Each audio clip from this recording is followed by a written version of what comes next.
more time with enthusiasm, everyone. The Great Depression.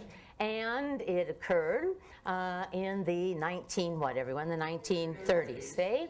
You probably already know something about it, but we're going to particularly look at the causes today, and then later we'll look at how did the government respond to the Great Depression.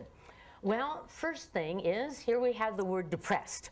And it is often used to talk about a person's affect, how they feel and are thinking.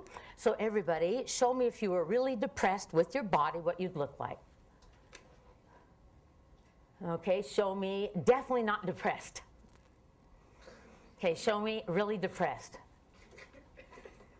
Show me not depressed. Okay, you got to do better on the not depressed. Okay, show me depressed. Okay, so let's talk now about how Dr. Archer's questions matched, the way she elicited responses matched student ability. Let's talk about building on a foundation. So she did not assume much of students in this lesson. She said she was going to talk about World War I and about the Great Depression, and she was going to build then on the foundation that they knew about the word depressed. So she's building on a foundation with the kinds of questions that she's asking, or the kind of instruction she's giving students for the most part.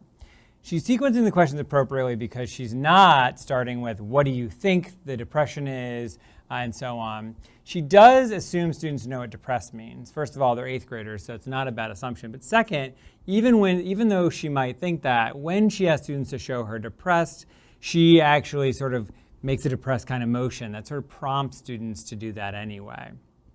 Finally, are the questions phrased purposefully? I think that they are. The instructions really, she isn't really asking questions. The instructions are phrased purposefully because she says, show me depressed and show me not so depressed. I think the choice even to say not so depressed was a good one because she doesn't get into this language about synonyms and antonyms for depression because her focus here is on the Great Depression.